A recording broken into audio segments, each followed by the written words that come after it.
Shikues të nderuar, po fillojmë emisionin debatues të Vlogu. Tashmë në formatin më të ri të intervistimit më gjithëpërfshirës me një kandidat. Në këtë rast kemi zotëria Gjimaliun, kryetar të degës së PDK-s në Ferizaj, si edhe deputet i Kuvendit të Kosovës. Zotëria Aliu, faleminderit që keni gjetë kohë të jeni pjesë e këtij emisioni për të diskutuar për shumë tema të cilat jo vetëm ditëve të fundit, javëve dhe muajve të fundit, sikur kanë sjellë një tension të ri, mbase dramatik në skenën tonë politike. Mirë, në gjithë këtë atmosferë të krijuar dhe në gjithë këto debate të organizuara nga gjitha mediat, por edhe nga shoqëria civile, sikur nuk keni parë askënd. Si arsye them kushtimisht mungesën e juaj publike. Faleminderit zotja Perim, faleminderit edhe për ftesën dhe për mundësinë. Gjithmonë është kënaqësi të jem pjesë e debateve dhe televizionit tuaj si musafir, por me këtë rast milionit përshëndes edhe gjithë qytetarët e komunës Ferizaj dhe teleshikuesit e televizionit Liria. Tema, më falni. Unë besoj se ka qenë një momentum i vështirë për të dukur në fakt shumë nga njerëzit që në këtë rast do të manifestonin një qetësi, një racionalitet dhe një qasje ndoshta më ndryshe nga ajo se sa që ka qenë në kohëve të fundit në Kuvendin e Republikës së Kosovës, për faktin se Kuvendin e Republikës së Kosovës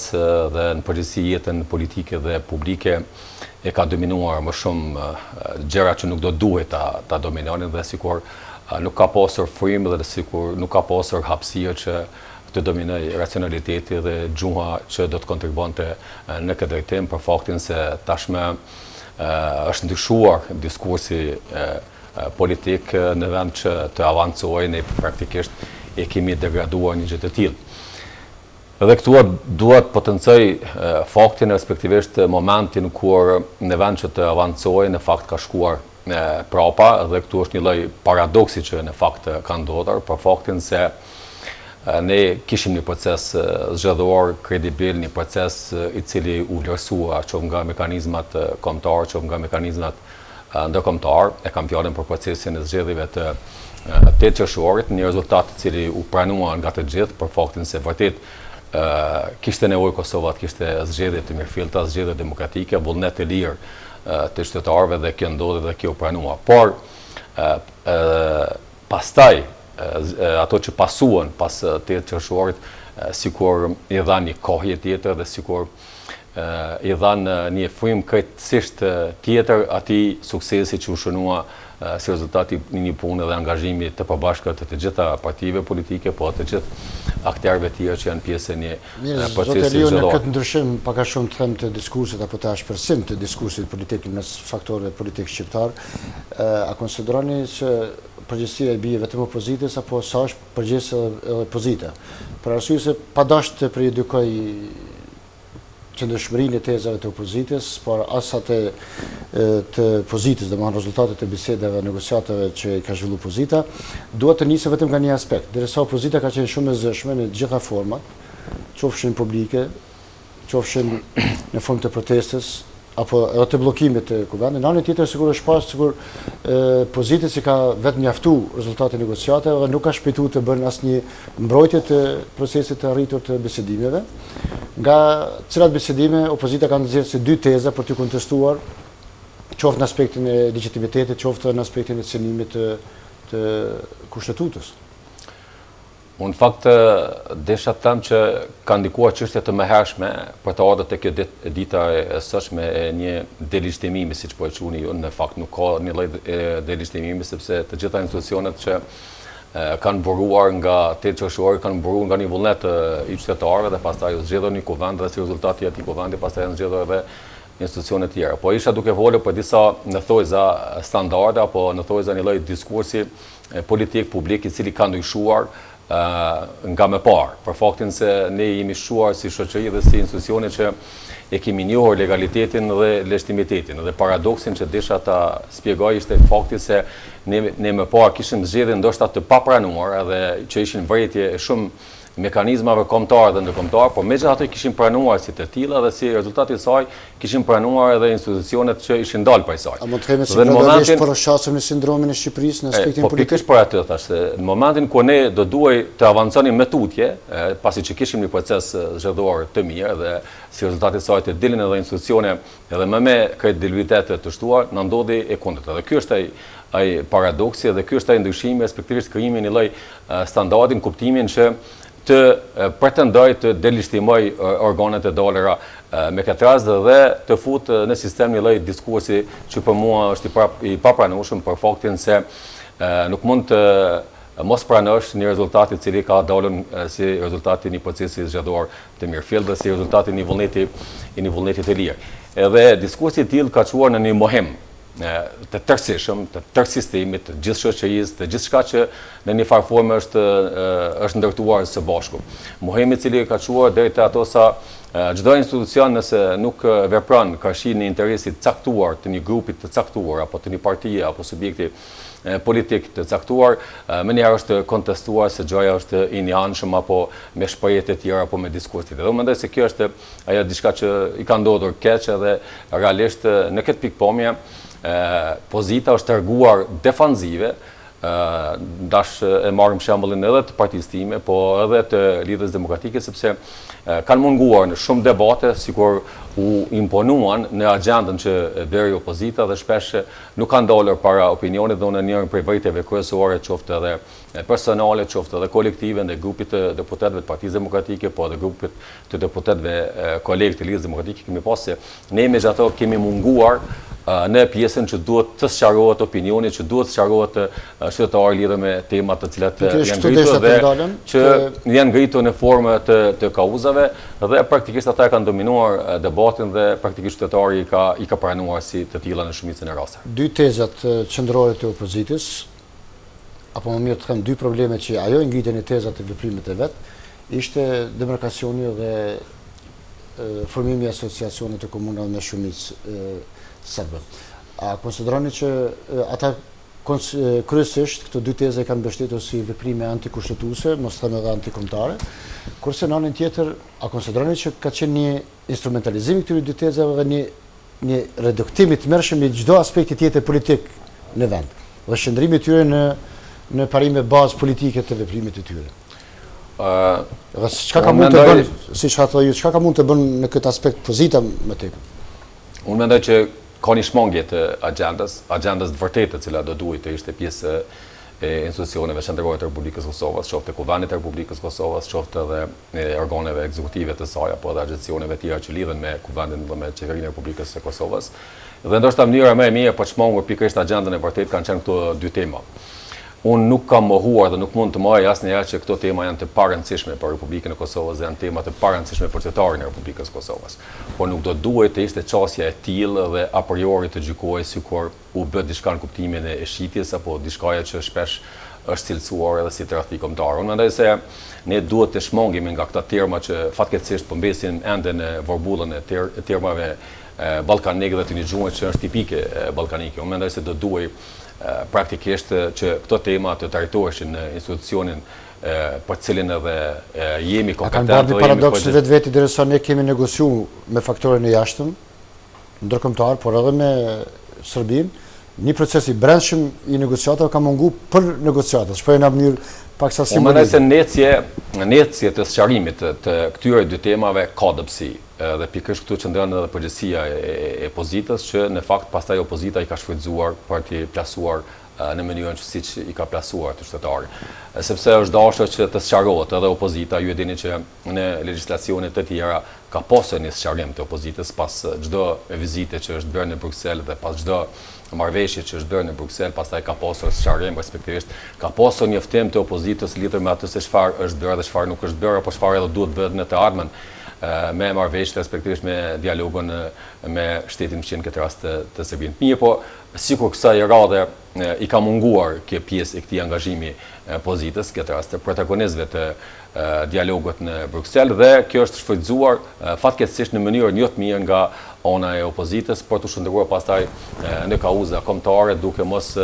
u kursyer nga asnjë mjet i mundshëm që në mënyrë që këtu pastaj të derivojnë respektivisht të kalojnë në kauza krejtësisht tjera.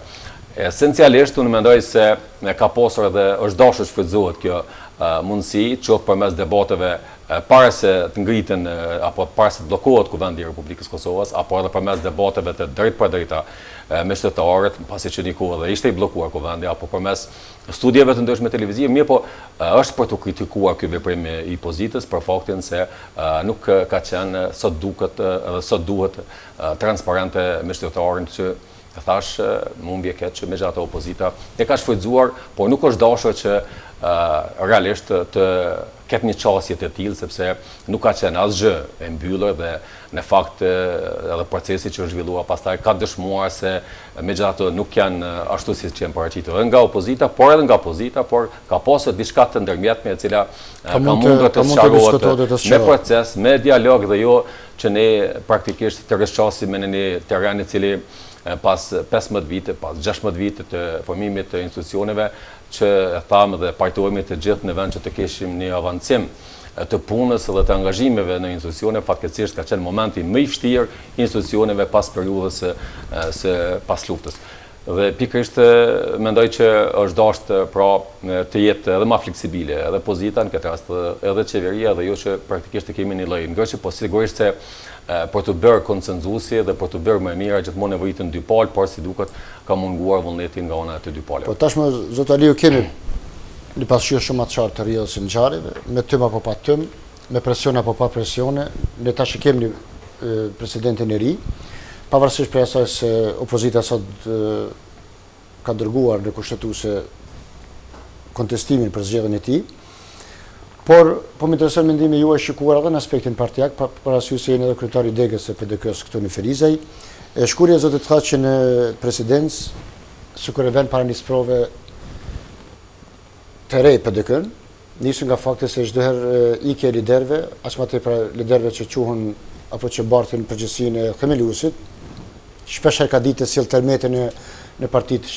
kryesisht po flas për partitë shqiptare, qoftë në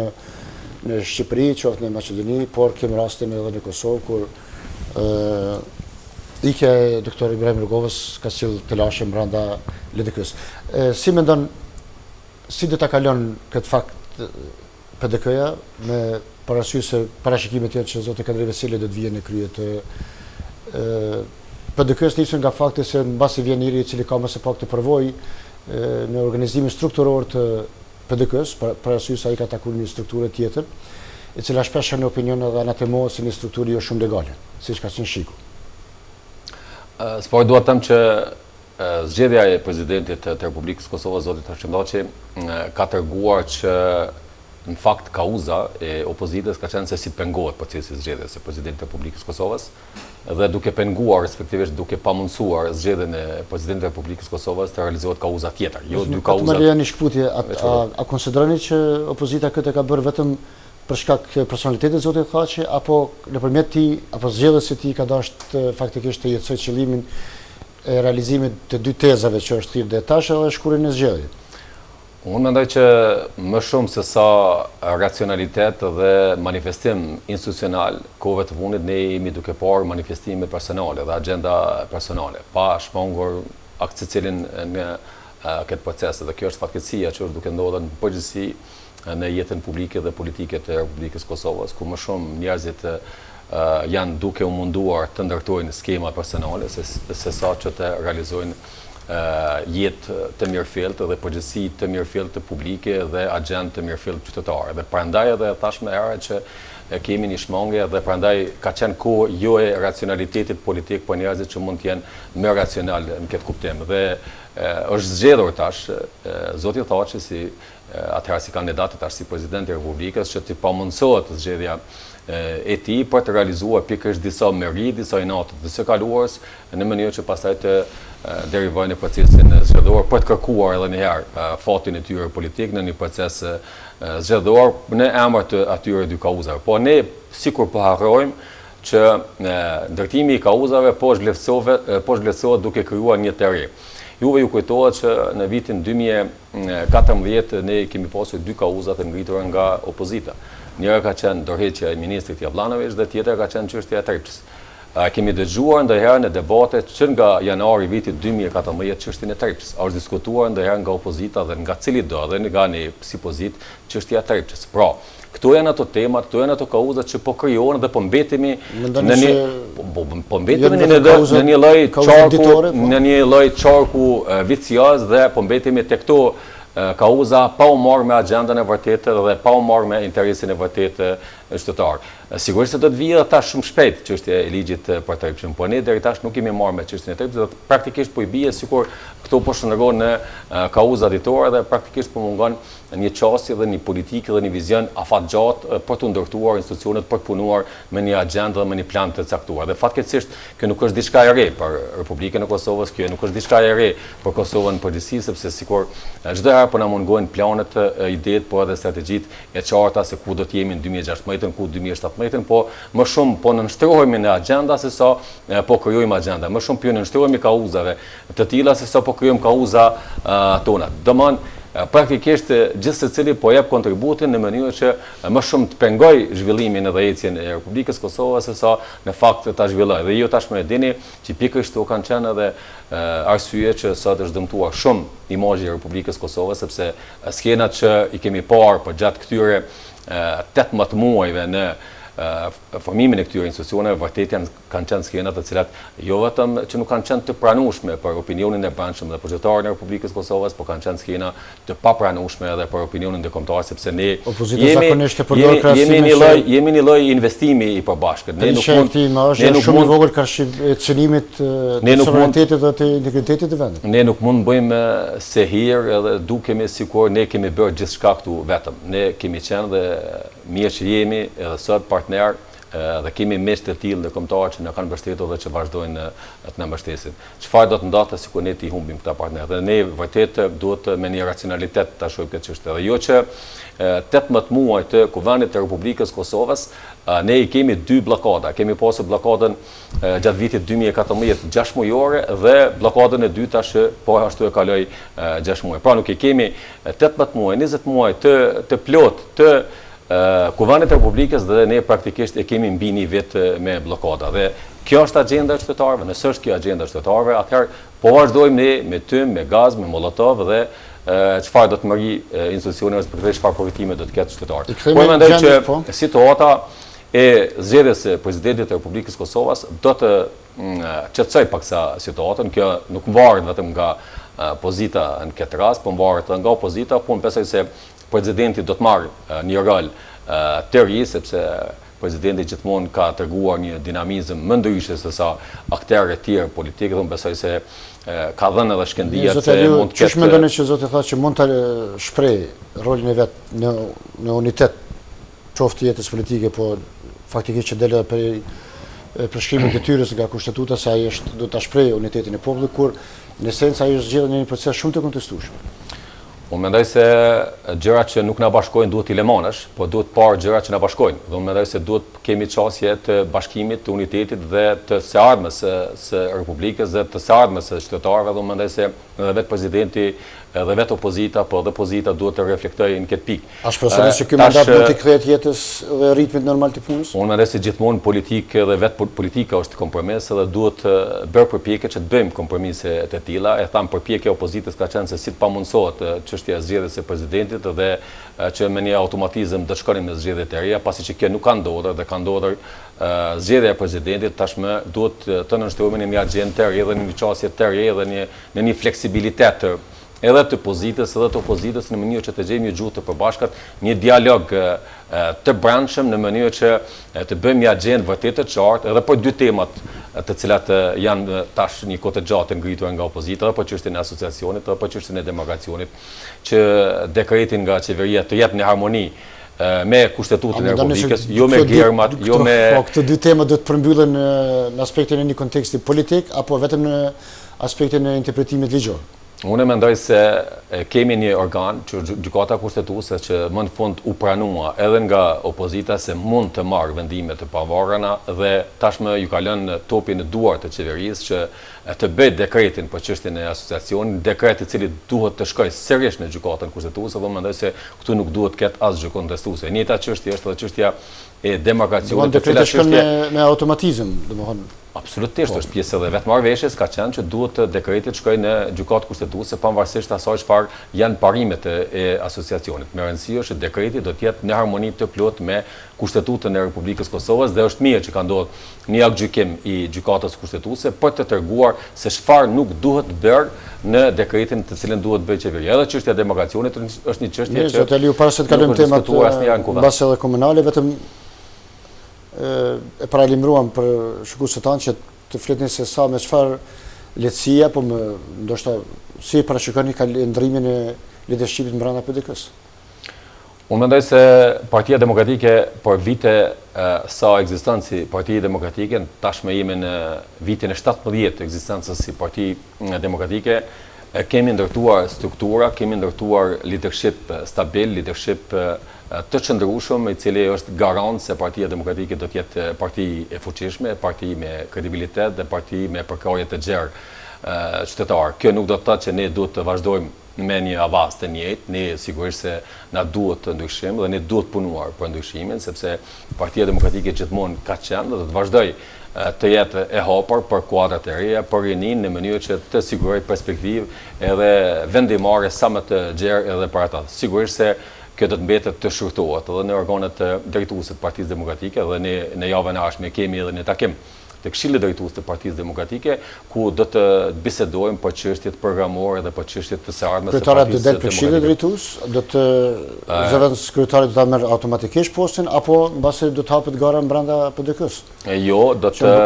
mbasi do të ishte një shprehje shumë e fuqishme e demokracisë së brendshme. Statuti i Partisë Demokratike e përcakton qartë se cila është procedura pas zgjedhjen e kryetarit të ardhshëm të Partisë Demokratike. Ai tash në bazë të statutit zëvendës kryetari është ushtrues detyre i kryetarit të Partisë Demokratike dhe është kuvendi i Partisë Demokratike ai që ka të drejtën si organ i vetëm që të zgjedhë në mënyrë të drejtë për drejtë kryetarin e ardhshëm të Partisë Demokratike dhe Partia Demokratike tashmë pasi që edhe zoti Thaçi ka dhënë dorëheqjen nga kryetari i Partisë Demokratike, e thash javën e ardhshme ne do të kemi një takim të Këshillit Drejtues. Do të përjashtohet që të ketë edhe kandidatura tjera? Absolutisht, të gjithë anëtarët, delegatët janë me të drejta të plota që të kandidohen dhe madje edhe vetë kandidimi në mënyrë që të zgjedhet kryetari i ri, për të cilën do të vendosë kuvendi i Partisë Demokratike në nivel qendror, që mendohet të mbahet sa më shpejt, nuk do të jetë një kohë e largët, do të jetë një kohë shumë e afërt, mirë po aty do të merren edhe vendime të tjera që kanë të bëjnë me të ardhmen e Partisë Demokratike. Zotë Aliu, shpeshherë është thënë se PDK-ja ndoshta më së miri din ta bën apo ta luajë rolin e opozitës. Mbasi kjo është një mendim i konsoliduar për kohës kur ju patrat jeni në opozitë 6 apo 7 vite më njëherë pas luftës. Mirë po, pastaj patët gjithashtu një periudhë për 6 apo 7 vite në qeverisje. Më zgabofsha diku prej 2007 deri në vitin 2014. Mirë po, siç është edhe në fund të pjesës së parë të bisedës, realiteti politik ju solli që njëkohësisht PDK-ja të jetë pushtet në qendër kurse në Feriza të jetë në opozitë. Ju ka sjellë të lashë kjo opozitë dyfesh që vërtet ta luajë rolin e opozitës? Ne në fakt kemi vlerësime për të dy rolet. Nuk kemi vlerësime vetëm për të bërit opozitë, por kemi vlerësime edhe në të bërit pozitë dhe tashmë qytetarët e komunës Ferizajt, po edhe të Republikës Kosovës gjatë kohës qeverisjes Partisë Demokratike i shijojnë rezultatet, i shijojnë të mirat, i shijojnë sukseset, i shijojnë ndryshimet në përgjithësi që ka ndodhur në të mirët e tyre dhe sigurisht se pjesë e pandashme e ndryshimit, e ecjes, e zhvillimit ka qenë edhe gjatë kohës qeverisjes 6 vjeçare të Partisë Demokratike në komunën e Ferizajt. Por edhe të bërit opozitë çmohet sepse ne kemi qenë opozitë, është e vërtet, që nga viti 2000 deri në vitin 2007 dhe tash nga viti 2018 e tuti jemi opozitë në kuadër të komunës së Ferizet, dhe kjo në fakt tregon më së miri vlera që ka Partia Demokratike, dhe në fakt tregon më së miri se si ne e kuptojmë demokracinë dhe si i përshtatemi roleve që na cakton qytetari i Republikës Kosovës, edhe me konstruktivitetin, me maturinë, me pjekurinë që ne e kemi ndërtuar gjatë gjithë këtyre 17 viteve të Partisë Demokratike, kemi dëshmuar se jemi parti serioze dhe parti e cila është në shërbim të qytetarit në bazë të mandatit dhe në bazë të përgjegjësive që ka. Dhe në këtë kuadër edhe këto 2 vite sa jemi opozitë në komunën e Ferizet, e kemi bërë opozitën në mënyrën dhe në çastin që kemi menduar se është më e duhura, gjithmonë për të ngritur nivelin e transparencës dhe gjithmonë për të bërë më shumë të ditura për atë se çfarë është duke u bërë në komunën e Ferizet. Sigurisht se ndoshta ka mund të kuptohet ndryshe nga segmentet caktuar, nga mekanizma dhe çarçet caktuara, ndoshta ky dualizëm kushtimisht ta them ta quaj të rolit të Partisë Demokratike, por për ta thënë herë, kjo është vlerë, sepse në Prishtinë, në qendër jemi pozitë, ndërsa këtu jemi opozitë, po kjo e thash edhe një herë tregon më së miri për vlerat që ka brenda Partia Demokratike. A mund të pani se koalicioni PDK-LDK në qendër në Prishtinë si ka zbutur kriteret e juaj opozitare këtu që t'jeni më të butë kërshi qeverisjes së LDK-s dhe qeverisjes Farçë? Jo, nuk ka ndikuar për faktin se Partia Demokratike nuk ka dashur të dëmtojë shëndetin e demokracisë, është për kujdesur që të kemi një shëndet të demokracisë. Ne më shumë se sa për këtë jemi për kujdesur se si të gjejmë një formë më ndryshe të bërit opozit, ndoshta këtu fshuhemi në atë elementin që ju e vlerësuat se keni një përvojë dhe një çësje të duhur për opozitën, dhe ende ndoshta jemi në kërkim të një modeli se si të jetë ndryshe opozita nga ajo që jemi mësuar ta shohim. Kemi bërë forma nga më të ndryshmet, kemi edhe kabinetin e Partisë Demokratike, i cili ka funksionuar dhe funksionon, ka pasur edhe dobësi, janë manifestuar dobësi dhe sigurisht se janë pjesë e punës dhe angazhimeve, por me përgjithësi lihet përshtypjen në publik ndonjëherë që më shumë jeni përqendruar shpesh në konferenca sesa që këshilltarët e juaj në kuvendin komunal kanë qenë opozitar kërshi i pushtetit. Bili ka pas akuza se disa nga këshilltarët kanë hyrë në formë mbasi atë koketimit me pushtetin për interesa të ndryshme. Nuk keni gjetë forma tjera përveç konferencat të shtypit? Ne e thash që ne kemi qenë në kërkim dhe jemi në kërkim të një ide më të qartë se cila është forma më adekuate apo të ketë një largësi formash në të bërit opozit. Je kemi shfrytzuar edhe grupin parlamentar dhe unë dua të falenderoj dhe njëkohësisht të vlerësoj pozitivisht punën e grupit parlamentar brenda kuvendit të komunës së Ferizet, po njëkohësisht dhe kabinetin e Partisë Demokratike dhe vetë Partinë Demokratike që e ka bërë opozitën deri tash kështu siç e ka bërë, dhe ne jemi ndër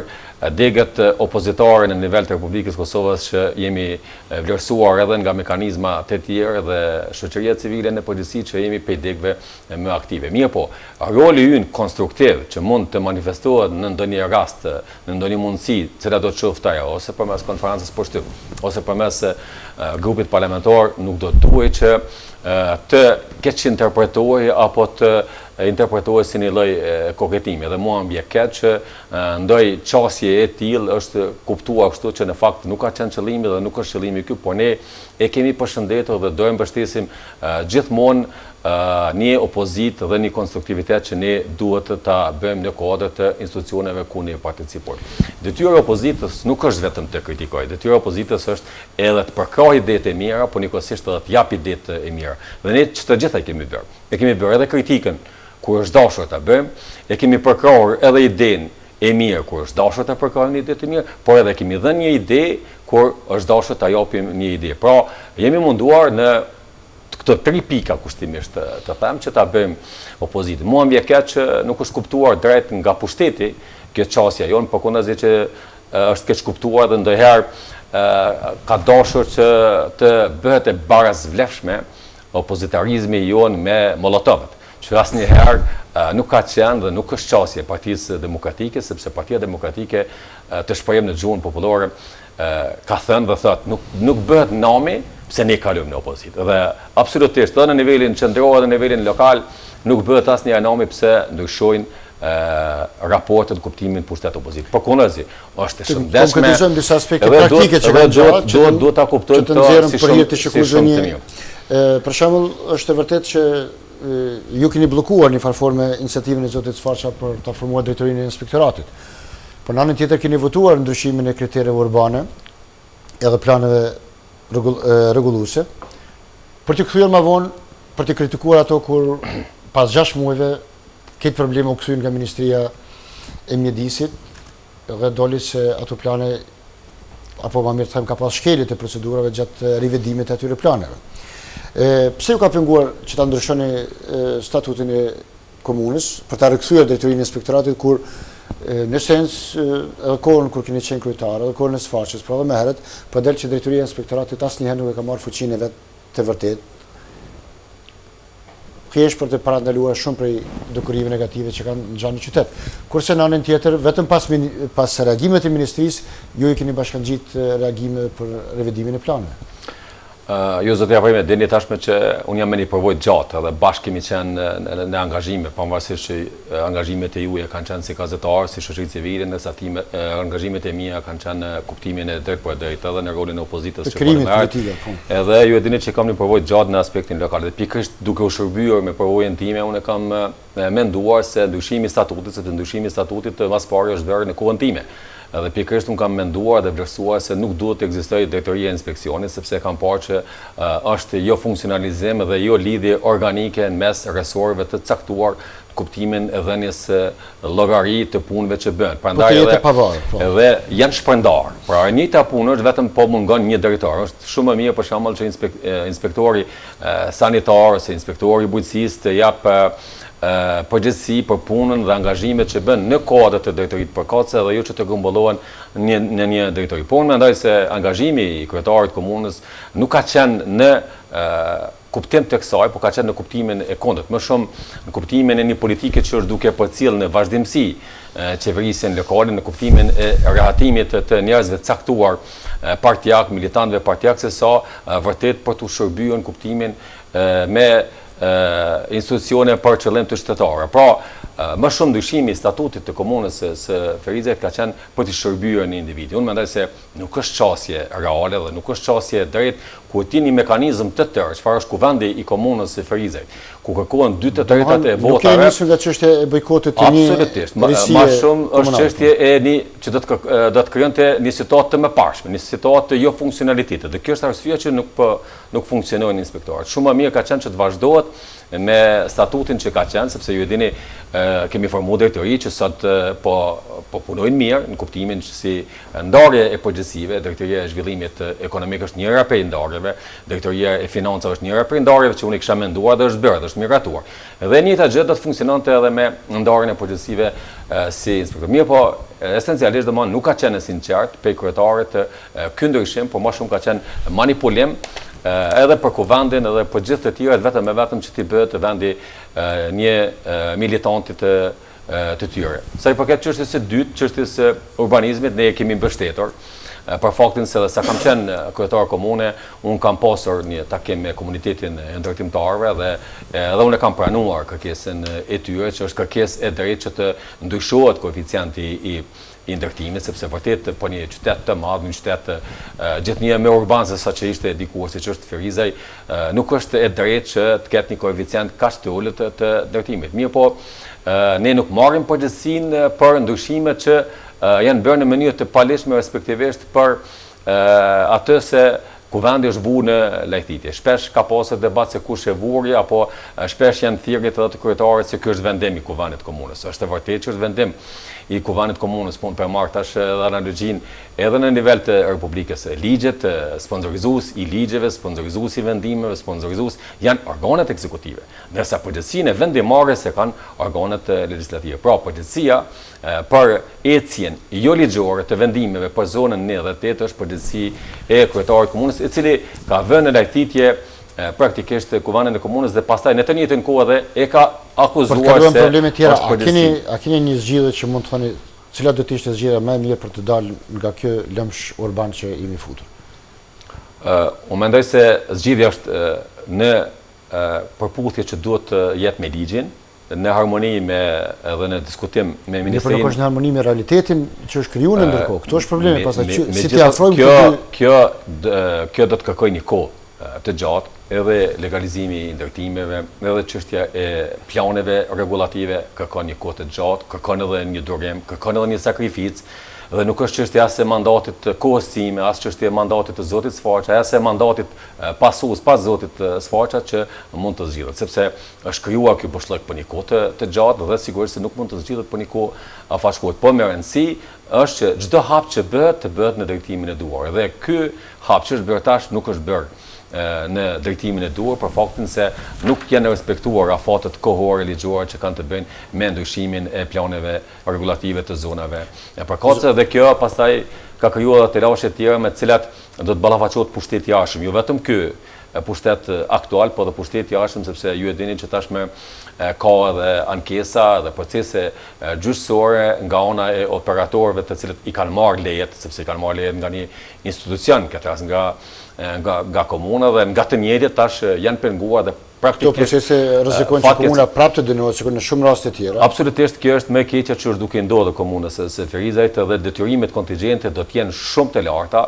duke pasur parasysh faktin se nëse shkojnë krejtësisht në procese gjyqësore dhe përfundojnë në favor të operatorëve dhe dosjedose do të përfundojnë në favor të operatorëve, do të kemi dëme me miliona euro të cilat do jenë pjesë do të kemi rrugë të investimeve kapitale. Do të jenë dëme jashtëzakonisht të shumta dhe praktikisht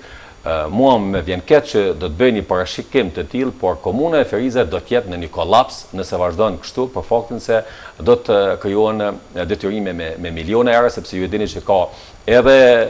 obligime të tjera, pastaj tash është edhe çështja e përmbarimeve që ekzekutimi i pagesave bëhet në mënyrë krejtësisht tjetër dhe praktikisht mund të kemi edhe një blokadë. Zotë Aliu, ka mënyra përmbledhëse, po. Shto kësaj edhe detyrime të tjera që janë nga fitimi proceseve gjyqësore, qoftë në kompanitë publike, bifurkacioni dhe pastërtia, pastaj qoftë edhe detyrime gjyqësore të tjera të shkeljes të drejtave të arsimtarëve, të profesorëve të ndryshëm. Se keni pas konferencë ku keni ngritë këtë çështje në mënyrë të veçantë, domthonjë se paraja publike po cënohet edhe për shkak të mos menaxhimit të mirë dhe të eliminimit, të pranimit të njerëzve dhe të largimit të tjera domthonjë nga konkurset me orientime politike partijake apo edhe duke interesave të tjera duke shkel kriteret e konkursit, aty ka dalë që shumë kush ka fituar, shumë për të dëmtuarve kanë fituar proceset gjyqësore dhe buxheti i komunës është dëmtuar. Në këtë prizmë keni pas shumë konferenca që keni kontestuar menaxhimin komunal apo të qeverisë së Sfaqa, qoftë në arsim, qoftë në shëndetësi. A mundi shumë shkurtimisht? Cilat sipas jush duke shikuar edhe në prizmën e marrëveshjes me Caritasin për arsye se disa probleme në shëndetësi janë të ndërlidhura edhe me zbatimin e marrëveshjes me Caritasin. Vërtet është po të edhe keq nga njëherë dhe vetë mua personalisht më bie keq të flas edhe është vështirë edhe për të përmbledhur gjithë ato degradime që kanë ndodhur në këtë qeverisje lokale. Dhe më bie keq të flas për arsye se dikut po i duket sikur më ka mbetur koka prapa. Jo, absolutisht, nuk është kjo, sepse e kemi dorëzuar dhe kemi pranuar në mënyrën më demokratike rezultatin. Por na vije keq për një degradim, siç e thash edhe zoti Demiri, që ju jeni përcjellës i çdo zhvillimi që nga viti 2010. Dhe ju e dini në çdo etapë se si ka ecur dhe si janë avancuar proceset dhe ngritjet institucionale dhe vlerat institucionale në kuadër të komunës së Ferizajt. Dhe viti 2014 e 15 e 6 do duhet të ishte edhe avancim edhe me tutje. Dhe jo hap falsa, po hap prapa. Dhe kjo është e keqja që është duke ndodhur shtetarit të Ferizajt, por në mënyrë të veçantë është duke ndodhur në fushën më të ndjeshme, në fushën e arsimit, ku praktikisht ju e dini që partnerët e koalicionit fatkeqësisht kanë pasur edhe një marrëveshje paraprake që si të ndahen resortet në kuptimin e përzgjedhjes së drejtorëve. Dhe kjo është ka shkuar në dëm të kualitetit, në dëm të zgjedhjes së njerëzve profesionistë në krye të institucioneve, në këtë rast të shkollave. Dhe sigurisht se kjo nuk është e vetmja, sepse kanë pasuar pastaj keni parasysh, nuk dua shërbej me emra sepse nuk është në natyrën time të flas kështu, por ju dini që njerëz duke punuar në ndërtimtari kanë hequr nga ndërtimtaria dhe kanë marrë dhe i kanë bërë drejtor shkollash. Kanë marrë njerëz që kanë qenë të shkëputur për 10 vite, 15 vite, 20 vite nga procesi arsimor, nga madje nga bota e jashtme, për të bërë arsyetimet e pozitës kanë thënë se kemi gjetë një gjendje një arsim të politizuar dhe tash depolitizimi po duket si politizim. Le të lejohet unë të paktën më përgjithësi për kohën time. Dhe le të më përmendin mundi shem, unë shumë ka drejtar që kam bërë dhe ju e dini që i kam bërë dhe nuk i kam një ora sot nuk e vdi përkatësit politike të tyre, shpesh me kanë thënë për disa se i takon kësaj partije politike edhe as që më ka interesuar, madje unë mund përmend me emra që drejtorët e Partisë Demokratike kam hequr në kundër vlerët kuptimin tëm të ngritjes së cilësisë së arsimit. E din opinioni, e din edhe njerëzit që janë të afërt me arsimin, cilët janë ata drejtorë që kanë qenë të Partisë Demokratike dhe që unë i kam hequr sepse Partia Demokratike është shërbyer me atë se ne të japim mundësinë që ti të punosh. Mundësia e parë është më një mandat. Mandati i dytë duhet fitohet si rezultat i punës dhe i angazhimit. Dhe ne pikërisht duke e vlerësuar një punë të dikujt, kemi vendosur pastaj që të mos ketë një mandat i dytë. Kemë edhe çështja e shëndetësisë dhe çështja e spitalit, zoti Aliu. Besoj lejon vetëm edhe çështjen e mësimdhënësve sepse është çështje e ndjeshme dhe çështje për të ardhur keq.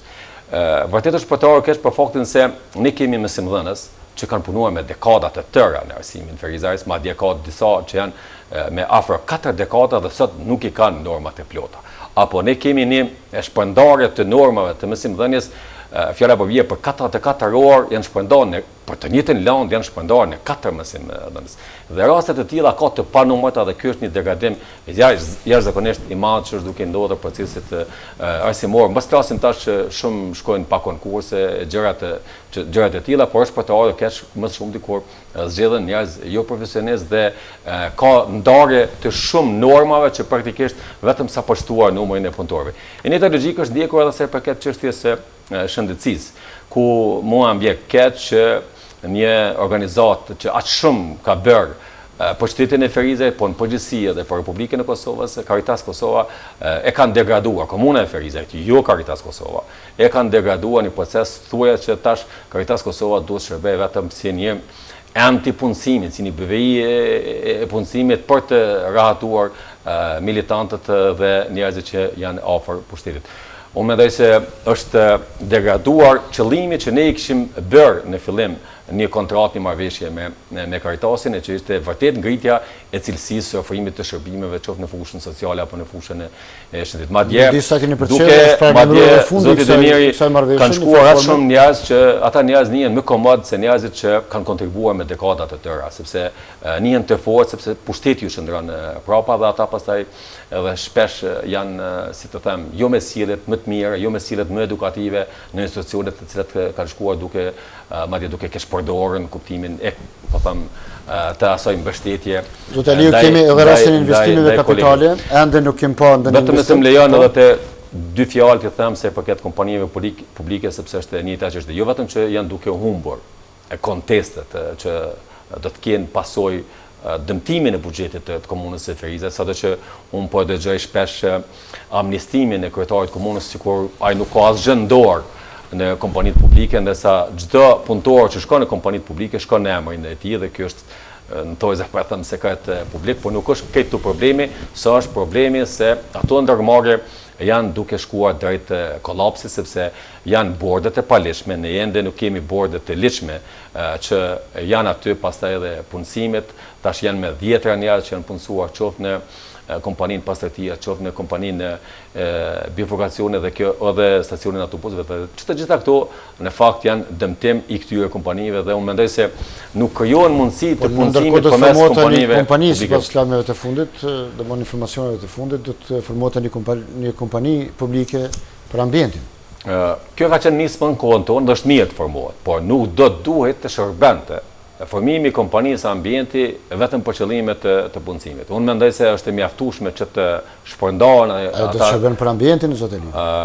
Ta shohim, mbetet shihet, por qëllimi edhe i judi ka qenë atëherë që të vërtet shërbej për ambientin. Unë mendoj se është dashur të avancohet më shumë puna në drejtim të mbrojtjes së ambientit, sepse ju dini, kemi qenë komuna e parë që ne kemi pasur sukses në instalimin e kontejnerëve nëntokësor dhe do duhet ishte higjiena dhe pastërtia në nivele më të larta. Po fatkeqësisht kur është edhe çështjet e investimet kapitale që ju i përmendet, po edhe te projektet më të mëdha, të nismen nga spitali i cili shpeshherë po përdoret. Kemi një degradim zoti Demiri të projekteve, kemi një shtyrje të projekteve, kemi një zvoglim të buxhetit për investimet kapitale, sepse ju e dini që ne si pushtet në të kaluarën vazhdimisht kemi ngritur buxhetin për investimet kapitale, madje buxhetin që unë kam lënë në vitin 2014 ka qenë mbi 9 milion, ndërsa tash në vitin 2016 ku përflasim është dikon 7 milionë 200 miliardë, pra ka shkuar në dëm të investimeve kapitale. Ju sot e keni... Ne kemi pas një rritje të subvencioneve në bujqësi. Po edhe ne kemi ngritur vazhdimisht, po ky buxhet investime kapitale nuk ka shkuar në subvencione, po ka shkuar në mallra dhe shërbime pikërisht për të zbatuar, respektivisht për të përmbushur këto kontratat që folëm më herët që lidhen me shëndetësinë dhe me projekte të ngjashme. Ne shpesh po flasim për kursimet në paranë publike, ndërsa në fakt në emër të këtyre kursimeve po i bëhet dëm qytetarëve. Dhe shembulli i mungesës se ujësjellësit apo mos përfundimit të projektit të ujësjellësit, fjala po bie, po përmend në kuptimin simbolik si shembull të investimit kapitale në fshatin Rakaj dhe në fshatin Gremi, është pikërisht për shkak se gjëja ne nuk do e paguajmë si komunë dhe do e kursejmë paranë publike një pronari të tokës. Unë mendoj se është gabim, sepse është dashur shumë më mirë të paguhet ajo tokë dhe që banorët e Grimës janë shumë dhe banorët e fshatit të Rakaj të kenë ujin se sa të mendohet një çështje e tillë. Pra kemi një degradim projekteve dhe këto nuk janë vetmet, sepse ka edhe projekte të tjera që janë degraduar dhe që shpesh në debatë dhe në konferenca ne i kemi shpërfaqur ato, por vërtet do duhet të ndalë një trend i tillë i degradimit, është më tepër edhe i keqpërdorimit, sepse është edhe shkelje ligjore dhe ne nuk folëm për shkelje ligjore, sepse madje ju e dini që kemi dorëzuar një shkresë një dokument të tërë ligjor në Ministrinë e Pushtetit Lokal dhe fatkeqësisht ata kanë dhënë përgjigje politike dhe jo përgjigje ligjore. Ne kemi dhënë një mundësi. Mos ka qenë adresa gabuar që kemi dërguar aty? Jo, ne kemi kulturë dhe vlera institucionale dhe kemi dashur të japim shans pikërisht që edhe vetë ministria të tregojë një kulturë dhe një vlerë të tillë, sepse në fundit edhe e ka përgjegjësinë për atë. Mirë po, si duket, po duket ende pjekuri e duhur dhe panshmëri politike në mënyrë që të ketë vlerësime duhura për punën e një institucioni të caktuar. Ata në fakt kanë bë referenca se gjëja këto shkelje janë pjesë edhe Ministrisë të Financave, po që tash nga pushteti po shfrytëzohet sikur ju ka dhënë përgjigje se nuk është shkelje origji. Ne nuk kemi dashur që kam thonë edhe këtu në studion e juaj që shkaktojmë zgjedhje apo shkaktojmë diçka të ngjashme, po ne më shumë kemi dashur të tregojmë vlera politike dhe vlera institucionale. Shkurtimisht me çështja e spitalit Zoti Aliu është kthyer shumë herë si bumerang, herë për njërin subjekt, herë për subjektin tjetër. Kohët e fundit prap ka dyshimin se njerëz nga PDK kanë ndërhyrë dhe kanë dalë realizimin e tenderit. Cila është e vërteta dhe cili është roli i PDK-s rreth spitalit? Ju zotit Demiri, e dini tashme që çështja e spitalit është çështje e kahershme dhe nuk lidhet edhe vetëm me mandatin tim, se kam qenë kryetar komune, po ka qenë një përpjekje e vazhdueshme dhe ka qenë një situatë ku ne megjithatë kemi fituar spitalin fal pikërisht luftës së ushtrisë shqiptare të Kosovës dhe instalimit nga lufta në institucionin ku ka qenë më parë që nuk i plotson realisht kushtet, po ne megjithatë e kemi legalizuar pas shumë përpjekjeve, por kishim mbetur pa një objekt të ri dhe pa një lokacion të ri i cili do të përmbushte nevojat e qytetarëve të komunës Ferize dhe të regionit. Dhe i vazhduam këto përpjekje edhe fal deputetëve, respektivisht zotit Reqica që kishim deputet atje dhe unë isha këtu kryetar komune në Ferizaj, dhe ne futëm në kodin e buxhetit të Republikës Kosovës në vitin 2013 me rishikimin e buxhetit. Dhe pasi ne futëm si pjesë të buxhetit të Republikës së Kosovës, ne edhe shpallëm një tender në fund të vitit të 2013 dhe ju e dini që pastaj ne humbëm pushtetin dhe pastaj kjo çështje mbet në detyrë në obligim të kryetarit komunës që të vazhdojë. Mirë, po në fakt kjo ka qenë ajo e keqe që kryetari i komunës ka ndërhyrë dhe ka ndërhyrë keq pastaj në çështjen e spitalit, për faktin se është marrë me ndryshimin e lokacionit e gjëra të ngjashme që më shumë kur folëm për opinionin edhe për degradimin e ndoshta për qytetarët dhe për opinionin e përgjithshëm mbetet e paqartë se pse pikërisht atëherë kur koalicioni PDK-LDK është një fuqi pse atëherë mos leti nuk realizohet çështja e spitalit. Shiko, po problemi është se ne ju e dini edhe keni të gjeruar atë pamje kur unë kam dorëzuar projektin zotit Ferida Gani, ministri i shëndetësisë, pasi që e bëm pjesë të kodit buxhetor të Republikës Kosovës së çështjen e spitalit, unë i dorëzova projektin që e kishim përgatitur dhe ishte një projekt që i plotësonte nevojat e qytetarëve me mbi 28.000 metra katror dhe 300 apo 500 shtrete sa ka qenë atëherë. Po një projekt gjithsesi, po një spital tamam që i duhet regionit Ferizet dhe vetë Ferizet, që unë kam thënë vlerësimin se nuk është vetëm në natyrën mjekësore ky spital, po ky do të shërbej edhe në natyrën ekonomike, për faktin se është spital regional. Por e gjitha ka ndryshuar pas ndryshimit të lokacionit dhe ndryshimit të projektit. Dhe çdo dyja janë bërë nga kryetari i komunës, sepse kaluarësit maltez e kanë marrë edhe lokacionin ku ka qenë, edhe projektin që e kanë dorëzuar në Ministrinë e Shëndetësisë. Po zotali, jo vetëm kaluarësit maltez, po të gjithë ata që po vinë me emër të investime po dalin pastaj si jo serioz. Si e arsyetën këtë fakt? Shiko, ne kemi provuar dhe po provojmë që të kursejmë buxhetin e Republikës përmes donacioneve, në këtë rast përmes kaluarësve maltez. Po përndryshe ajo është pjesë e kodit buxhetor të Republikës Kosovës dhe nëse nuk realizohet përmes donatorëve, do të realizohet përmes buxhetit të Republikës Kosovës. Domthonë përpjekja po të sigurohet donatorë është vetëm përpjekje po të kursyer buxhetin e Republikës Kosovës. Dhe që nga viti 2013 deri sot kur po flasim, ne e kemi pjesë të kodit buxhetor nga ajo kohë kur ne kemi futur, por sot ka ndodhur ndryshimi se është ndryshuar lokacioni dhe është zvogëluar projekti. Domthonë tash e kemi një spital që është dikon me 13.000 metra katror, domthonë më shumë se gjysma e projektit që ne e kemi dorëzuar dhe këtu tashmë janë vështirësitë sepse ka qenë edhe një komunikim jo i duhur dhe jo kualitativ nga pushteti lokal me kaluarësit maltez që e ka dëmtuar procesin dhe nuk dua të shohem tash në detaje, por ka qenë kjo që e ka penguar dhe realisht sot e kemi këtë situatë, por përkundër këtij fakti ne duhet të angazhohemi që vërtet të bëjmë zgjidhje dhe që të mos na përsëritet historia, kushtimisht të them që Ferizaj të paguaj dëmet politikës apo dëmet brendësisë ferizajase edhe të mbetet apo të shtyhet, se në fakt kjo është çështje e kryer dhe Ferizaj do të ketë spitalin, por është mirë që të ketë spitalin që i përgjigjet nevojave të qytetarëve të komunës së Ferizajt. Mirë zotaliu, jemi në vitin kur faktikisht hym në vitin e fundit të qeverisë Farqa, pas këtij viti. Parasysh se ka dilema që zgjedhjet mund të bëhen edhe në muajin qershor të vitit 2017, për shkak se ka disa zëre se thuhet se kryetari i ri nuk do ta trashëgon buxhetin e formuar nga kryetari paraprak, por do të jepet mundësia që të jetë pjesë e hartimit të buxhetit të parë, kushtimisht ashtu të qeverisë së tij. Shikuar nga kjo, për dikën mund të jetë një vit shumë herët, por për dikën mund të jetë shumë vonë që të mendon të kandidon. Në anën tjetër ka zëre që mbrana PDK-s sigurisht rritur ambicet për kandidaturën për kryetar. Ju keni pas një gjysmë mandati,